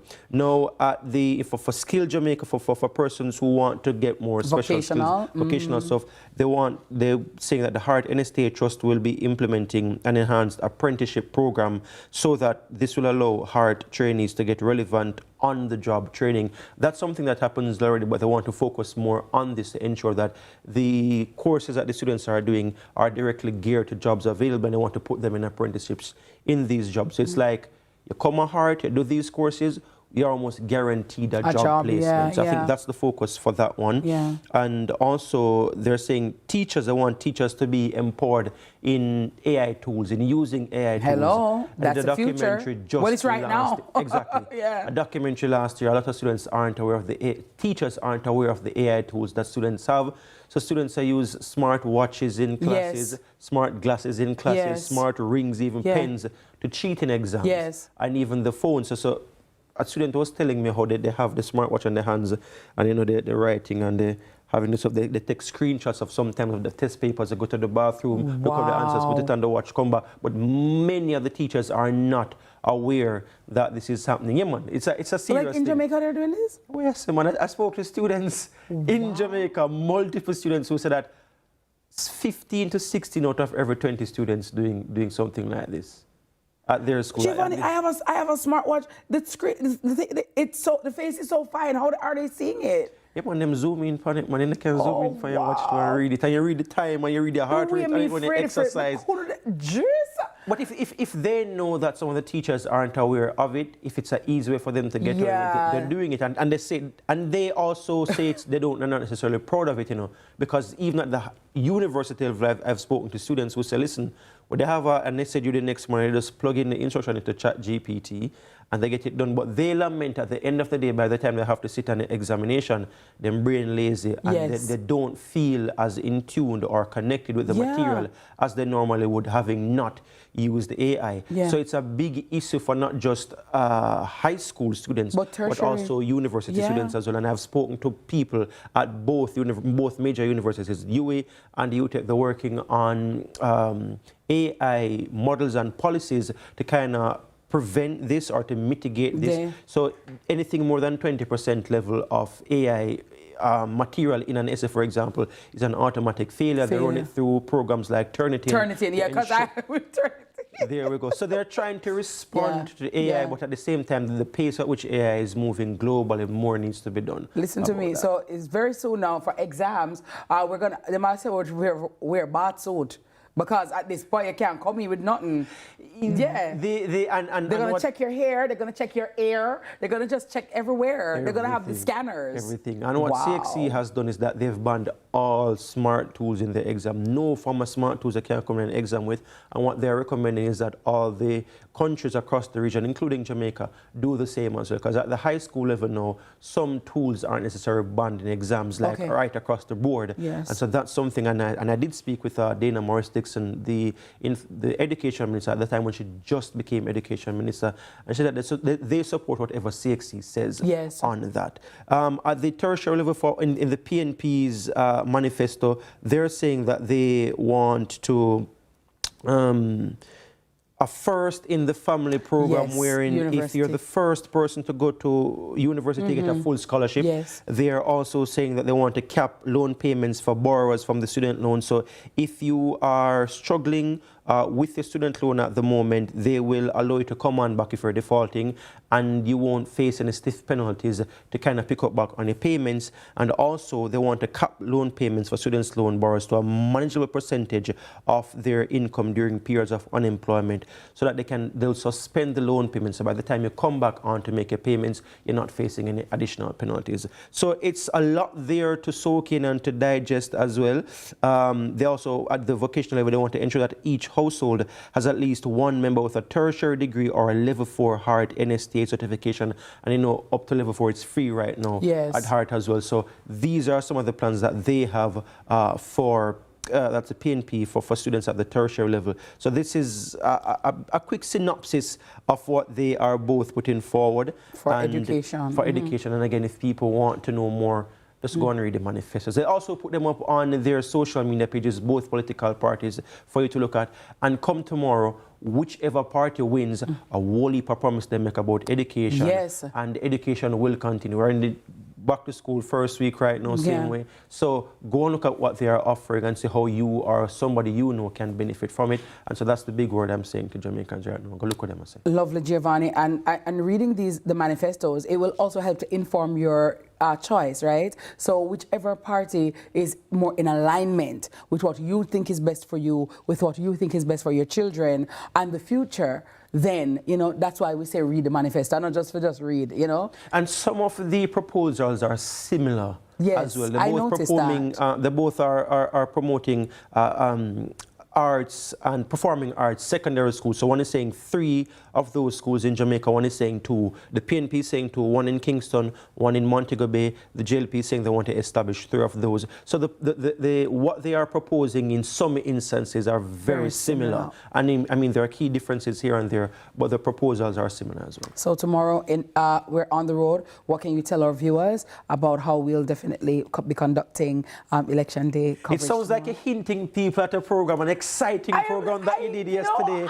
So I just want to say to our viewers, we have some pre-packaged programs. We're talking to Gen XYZ. And that's a program with Miss Kitty as well. And maybe you have Buzzer inside here as well. Like, welcome to this program. You don't want to miss that.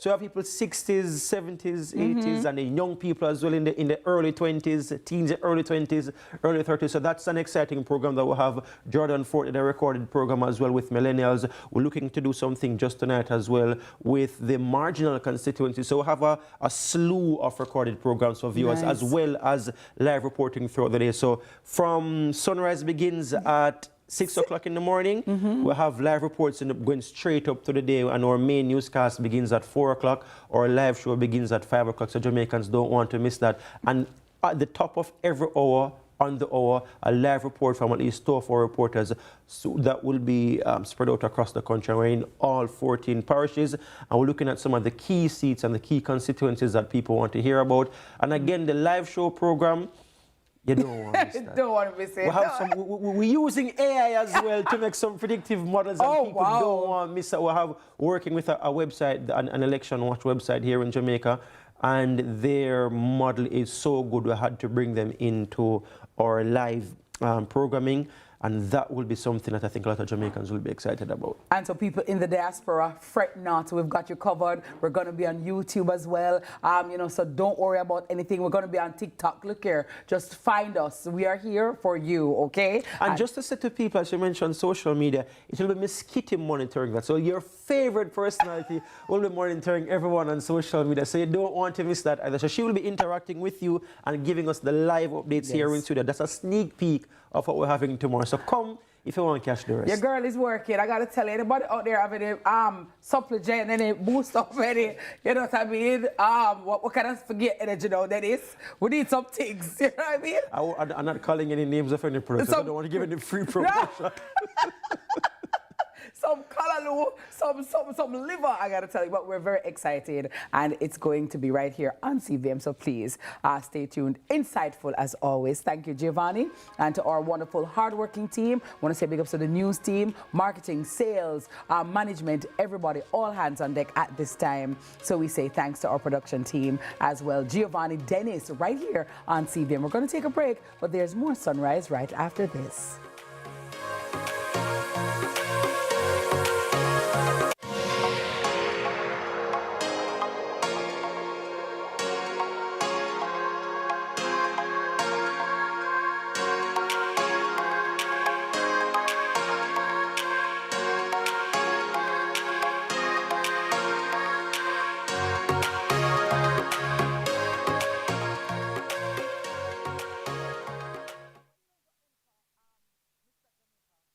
Is the Aedes aegypti mosquito that spreads the Zika, chikungunya, and dengue viruses. Search for its breeding sites and destroy them. A message from the Ministry of Health and Wellness. The time by the Ministry of Health and Wellness is 7:45.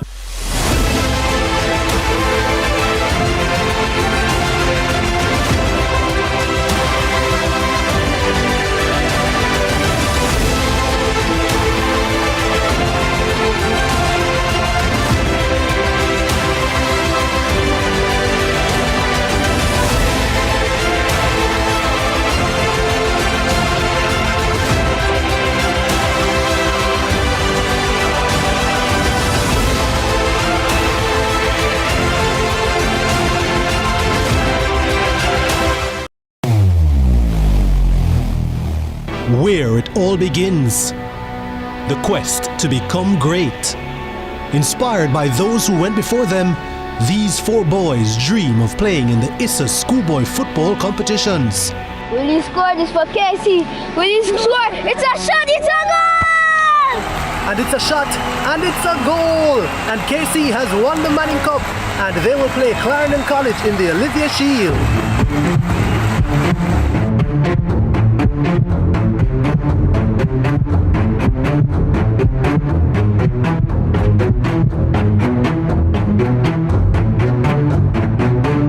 And that's what you love to see. They may be rivals, but the camaraderie is what it's all about. Can't wait for the final. When the bus the man, I want to watch my son play finals for CVM, you know. But mums, you don't care watch it on CVM website, man. Boy, my son score, my son score, my son score, my son score. Greatness begins here.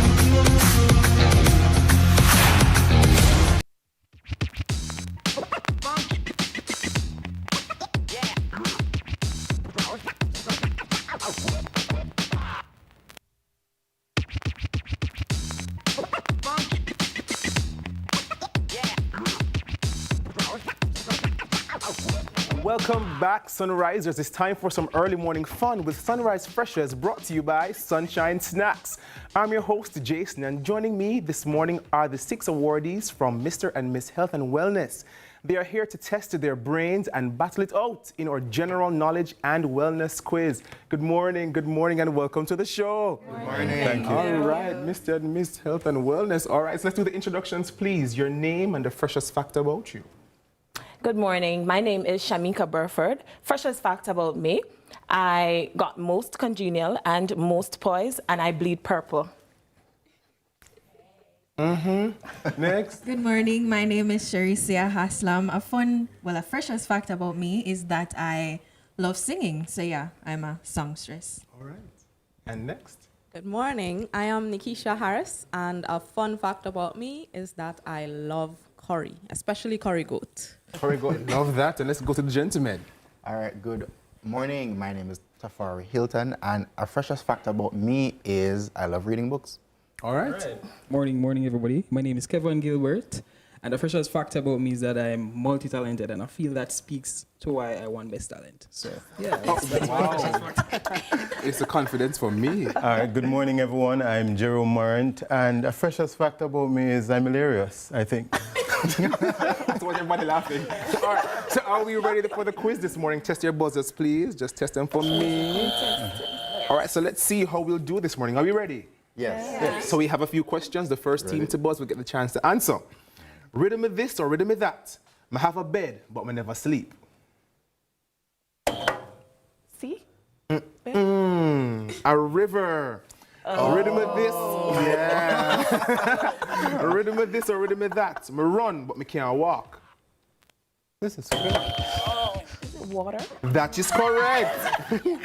What was the program launched by the Ministry of Health and Wellness in 2018 aimed at increasing physical activity among Jamaicans? That is correct. True or false? Port Royal was once called the wickedest city on earth. True. That is correct. Identify this symbol. Look at the Coat of arms. That is correct. Ladies, what's happening over here? What is 15 times 12? Somebody kept 15 to 160. 160? 180. The Ministry of Health and Wellness has often campaigned against NCDs. What does NCD stand for? Non-communicable disease. That is correct. We're not fast enough, man. Which Jamaican parish is known as the Sunshine City? No. Yeah, man. St. Catherine? That is correct. The Tainos were the first known inhabitants of Jamaica. What was the name they gave to the island? Jamaica. That is correct. Which parish is highlighted on this map? St. Thomas? Wait, hold on there. Wait, no, man. Because him boss first. So the answer is St. Thomas. That is correct. Who was the first female prime minister of Portia Simpson Miller. That is correct. Honorable. Honorable. The most. Who is known as the first lady of Jamaican theatre? Miss Bennett? Correct. What parish is highlighted on this map? St. James. That is correct. Which Jamaican fruit is dangerous if eaten before it is? Aki. That is correct. What is 250 divided by 10? 25. That is correct. Name Jamaica's 6 national heroes and/or heroine. Ladies, yes, ladies, come on, I believe in you. Sam Sharp, Marcus Gav, Nani of the Maroon, Alexander Bustamante, Norman Manley. One more. Who would never say? Come on, man. Can you give us a hint? No. I cannot. It's 3 names. He has 3 names. Compass. George William Garden. That is correct. All right. Rhythm with this or rhythm with that. I have a ring, but no finger. Lady Love. A ring? A ring, but no finger. Ladies, tell us. Ladies, a telephone. True or false? Blue Mountain. The Blue Mountains are the highest mountains in Jamaica. True. Complete the lyric. One good thing about music. When it hits you, feel no pain. Alrighty. What is the smallest parish in Jamaica? KSA. Kingston and St. Andrew. No, the smallest? Kingston. That is correct. What is 75 plus 49? 75 plus 49 is 129. 24. True or false? All birds can fly. That is correct. Which Jamaican athlete is known as Pocket Rocket? Correct. Which Jamaican athlete is known as the Beast? Johan Blake. Rhythm of this or rhythm of that. I'm full of holes, but I can't. But I still hold water. Your first name. Full of holes. But I still hold water. Come on, guys. Think. A sponge. What is the national tree of Jamaica? Blue Maho. That is correct. True or false? A crocodile is a reptile. True. All right. What popular Jamaican dessert is made with hella top, hella bottom? Pudding. That is correct. And the last question this morning. Look at the monitor and name the Jamaican superhero. Me get it, man. There you have it, guys. That was good for you. Have to get it for yourselves. Thank you. So this morning, our winners are the... We have a tie. So do we have a tiebreaker question? Yes, the tiebreaker question. What is 144 divided by 12? 12. Is it 12? That is correct. So our winners this morning are the ladies, 12 to 11. Congrats, guys. Congrats, lovely. And congrats on your achievements. Thank you. Congratulations so much. And there you have it, guys. Congrats to everyone who played online. And it's back to Mrs. Kitty and Dennis after the break.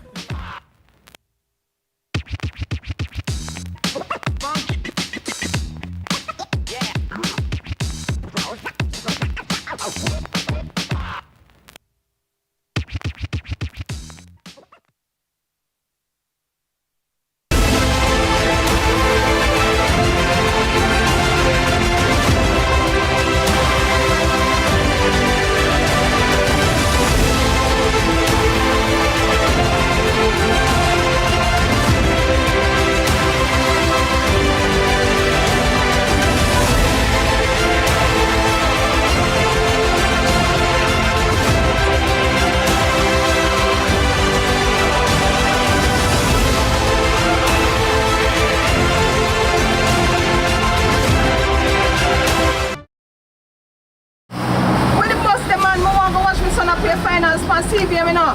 But mums, you can't watch it on CVM website, man. One, son score.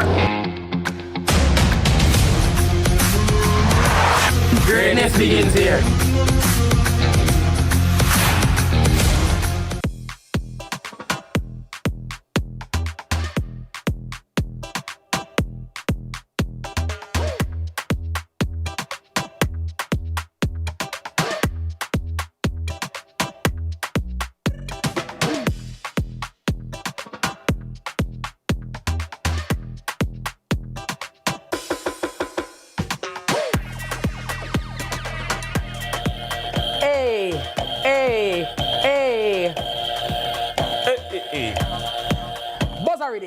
Buzzer rhythm. Body buzzer. Buzzer rhythm. I gotta tell you, idleness. But we enjoy. You know, as we're talking about, what is 144 divided by 12, and it's 12. I'm like, 12, right? Yeah. So I was remembering back in the day when you had your exercise books with the timetable at the back, and then it says, see if you're idle or play or ramp. Like your parents just feel like you're enjoying yourself too much. Make sure you know your timetable, like how you know the. Come here, take your 2 times table. Then you just, if you don't know your 2 times table or your 3 times table, I'm telling you. Me never forget Fresh Prince of Bel-Air make me get beaten. Yeah, why? Because me know Fresh Prince of Bel-Air like me band. Now this is a story all about Hamal. Oh, you know that.